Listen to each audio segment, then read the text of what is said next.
welcome to not another repaint video. This time I'm making a familiar to my hedgehog Alba. I started out making the eyes, this time experimenting with some gold paint while at it. The blob I just added, by the way, is Liquitex matte varnish. I tried hand painting the eyes, but since they're so domed that they magnify, even the slightest brush stroke ended up looking thick, so nope. I'm back to printed eyes. As usual, I use Super Sculpey Living Doll clay. I want to thank everyone who gave me book suggestions on that video. I ended up writing them all down for future reading. Well, Alice's Adventures in Wonderland seemed like the most popular one among your suggestions, and my brain went nuts and I spent a couple of late evenings listening to Arion and planning the whole project. Not sharing spoilers is incredibly hard at this moment. So one Alice in Wonderland custom coming up. Not next week though. Next week I'm sharing a custom I made pretty long ago, a little secret collaboration of some sort. I'm so excited. These silicone tools are wonderful to work with while sculpting. In the end I thought the face was a bit crooked after baking, so I added some clay and held my breath. I had no idea one could add more clay after baking and bake again. It worked really well. This familiar's name is Autumn. By the way, I was unsure about the sculpting for a while. I put the eyes closer together than usual, so the eye's shape changed slightly. She still turned out a worthy familiar, but I had to add a pair of glasses to fix the proportion, and it worked like a charm.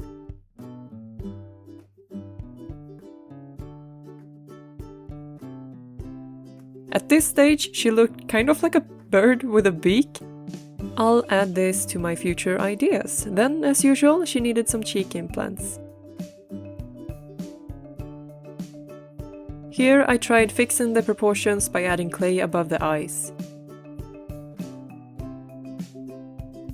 Then this happened, and her mouth became like this. I'm not going to share my laughter because I sound like a happy seal, but this is how it looked while editing. After some ruffle, I fixed it though.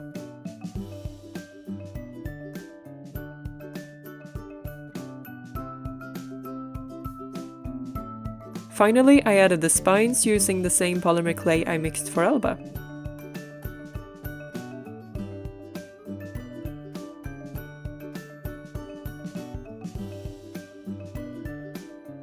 I like the whole cranium style, so I add some cracks before giving the faceplate texture with a toothpick.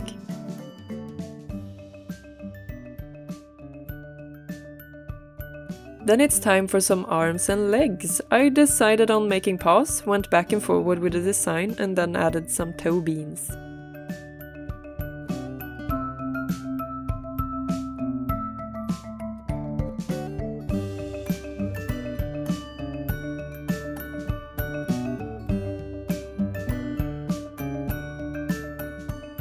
I made the feet the same way as Alba, so they're matching.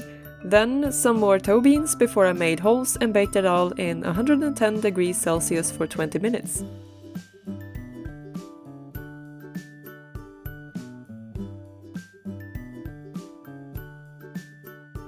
While that was baking, I made some spines out of more polymer clay. I smooshed the ends and made holes in them so that I could sew them onto the body. Then, with all of the parts baked, I made the body. This time I used one fabric with longer hair. It is so incredibly soft. I exchanged one of the panels into this long-haired one, meant to be the back of the familiar, then I cut out all the pieces.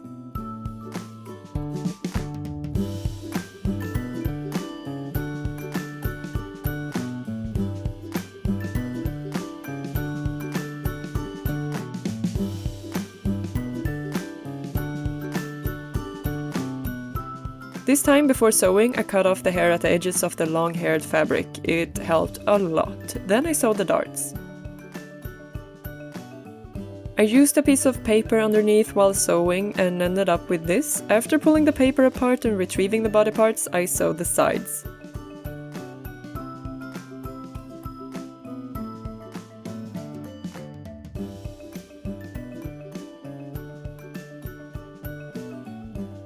Here we go! Time to turn it right side out and put some stuffing into it.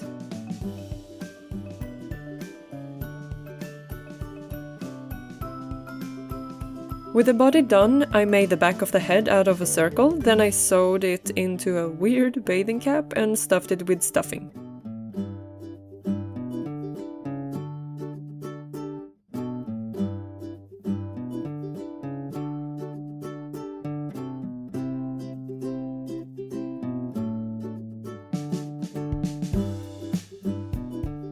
Finally, I made the ears. I want to try different versions, but I haven't gotten to that part yet.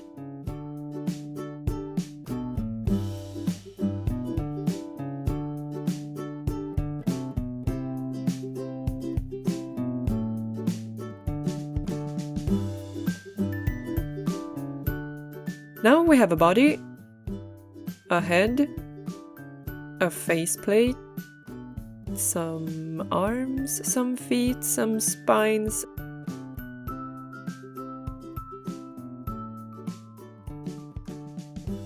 and a couple of ears. With some tears from previous projects, I sanded the parts before turning them to the airbrush station.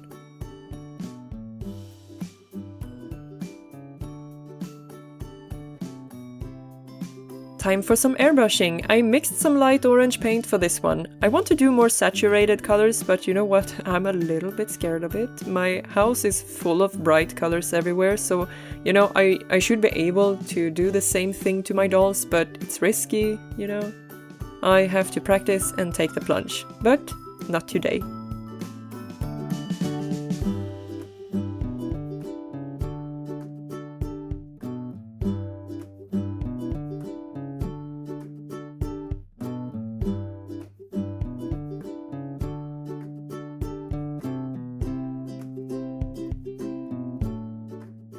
Finally, I got some Liquitex matte varnish.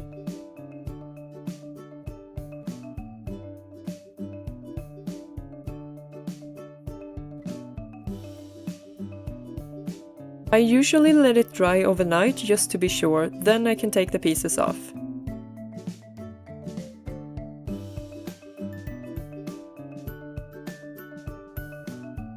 I decided on some swirly patterns in white and gold. White and gold always remind me of chocolate for some reason.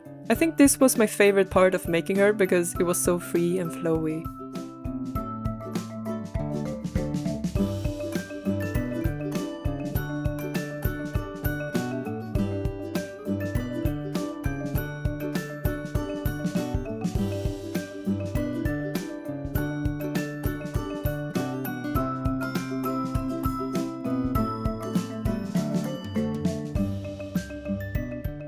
I also added some lines to the spines for decoration. Then I could just scrape the paint off with a toothpick. This is always so satisfying, and sometimes I'm surprised because I've forgotten how the eyes look.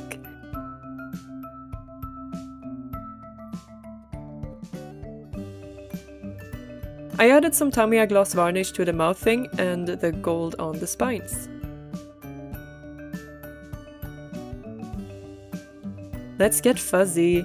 Same principle as with Alba, first glue, then flocking, and then a cloth-covered nozzle of a vacuum cleaner.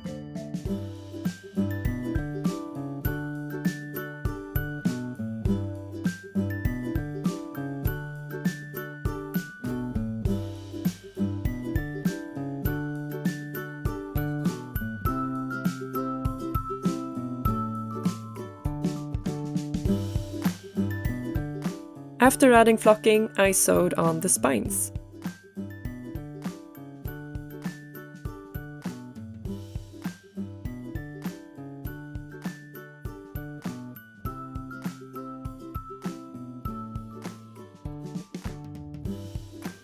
There we go! It looks so cool! I finished the body by closing the seam I left for stuffing.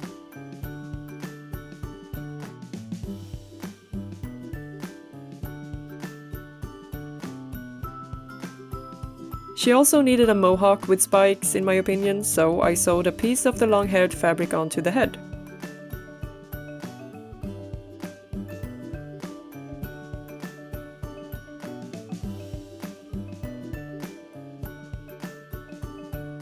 Then I could just attach the head to the body. After securing the head, I proceeded with the arms and legs. I did this before adding the faceplate because I didn't want to break it while sewing.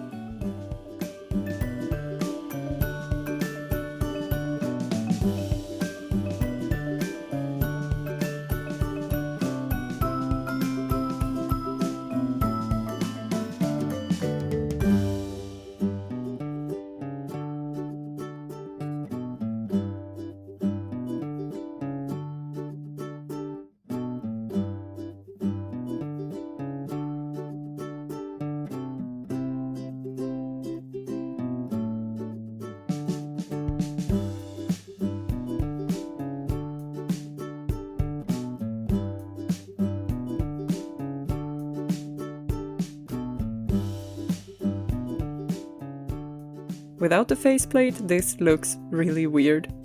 So let's attach it. I use my glue gun and just glue it on. Sorry for the weird angle, I went a bit off camera.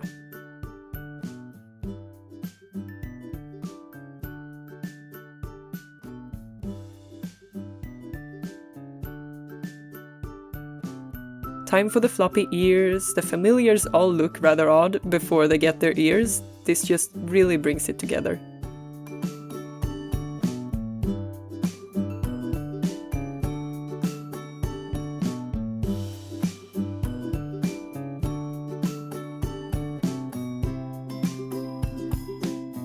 After attaching the ears on top, I make a stitch below to smoothen them down a bit. There we go, now she'll get another ear before I add some decorations. I decided to add a bow with a bell, like the one on Alba's shoulder bag. With this, it kind of looks like Alba made a bag out of a previous familiar. Can we just pretend that they shed skin or something?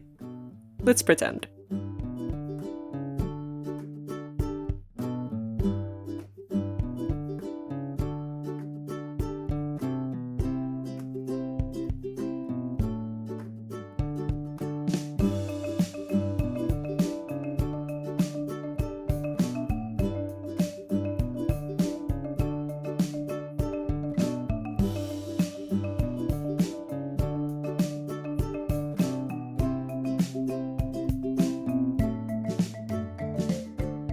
In the end, as I previously mentioned, she got a pair of glasses. I think I bought them from Wish or something, and they look so cute.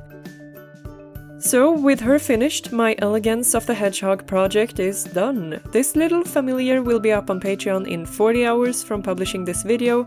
If you want her, become a Patreon and be the first person to answer the question posted there correctly. With that being said, I'd like to thank my Patreons. I'm so grateful for your love and support. I've seen some of my familiars in their new homes and it always makes me all, warm and fuzzy inside. Thank you so much, and a special welcome to my new Patreons.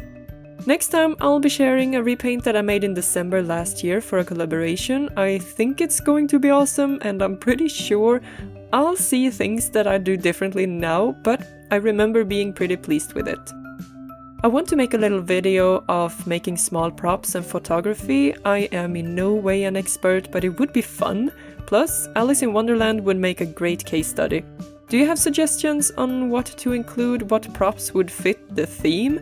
I'm thinking like the sleeping mouse and maybe some cakes and a top hat, but what more could one add? I would love to get some suggestions. Thankfully, Alice in Wonderland is included in my Audible subscription, so I'll listen to the book while working on Alice. I'm so looking forward to it. So let's take a look at Alba's familiar Autumn. I mean, those glasses, they fit her perfectly. They look so cute. I think my favorite part is the white and gold swirls though. I really hope you enjoyed watching the process. Subscribe for future videos, and yeah, until next time, bye!